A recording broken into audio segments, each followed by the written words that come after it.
حياتي كلها لله فلا مولى لنا إلا أحب الله جل علاه ومن حبي له أخشى حياتي كلها لله. إن الحمد لله نحمده ونستعينه من يهده الله فلا مضل له ومن يضلله فلا هادي له وأشهد أن لا إله إلا الله وحده لا شريك له وأشهد أن محمدا عبده ورسوله أما بعد. வலைக்கும் அஸ்ஸலாம் வரஹ்மத்துல்லாஹி வபரகாத்துஹு. துஹா தொழுகையின் ரக்அத்துக்கள் எத்தனை என்பது அடுத்த கேள்வியாகும். இது பற்றி தெளிவான ஹதீஸ்கள் சஹீஹ் முஸ்லிமிலே 6வது பாடத்தில் 13வது சிறு தலைப்பு காணப்படுகின்றது. துஹா தொழுகை பற்றி, அதன் சிறப்பு பற்றி, அதன் ரக்காத்துக்கள் பற்றி இந்த தலைப்பின் கீழ் பல ஹதீஸ்களை நாம் காணலாம். துஹா தொழுகையின் ரக்காத்துக்கள் ஆக குறைந்தது 2 ரக்காத்துக்கள் ஆகும். அதிலே மிக அதிகமாக நபி அவர்கள் தொழுதது 8 ரக்காத்துக்கள் துஹாவுடைய தொழுகையாக நபி அவர்கள் தொழுதிருக்கின்றார்கள்.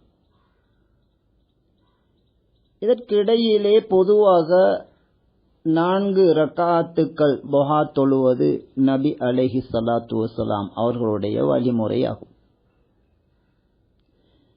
இவ்வாறு ஆக குறைந்தது 2 ரக்காத்துக்களும் ஆக கூடியது 8 ரக்காத்துக்களும் துஹாவுடைய ரக்காத்துக்கள் ஆகும். 2ற்கு மேற்பட்டு நாம் தொழுகின்றோம் என்றால் ஒவ்வொரு 2 ரக்காத்திலும் சலாம் கொடுத்து 2 நாம் தொழ வேண்டும்.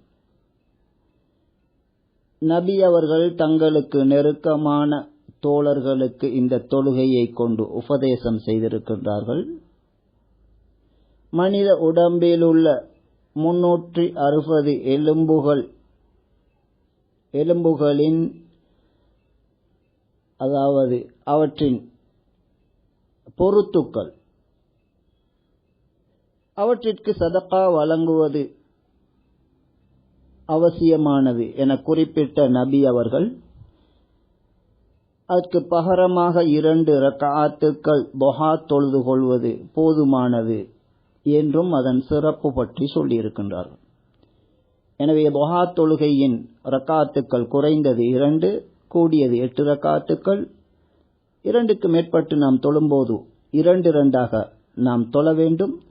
சிறந்த தொழுகைகள் ஒன்று நபி அவர்கள் தங்களது தோழர்களுக்கு அதனை உபதேசம் செய்திருக்கின்றார்கள்.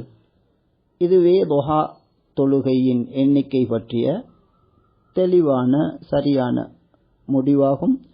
சஹீஹ் முஸ்லிமிலே நாம் மேலே குறிப்பிட்ட அந்த பாடத்தில் இவற்றிற்கான அனைத்து ஹதீஸ்களும் பதிவாகி இருக்கின்றன.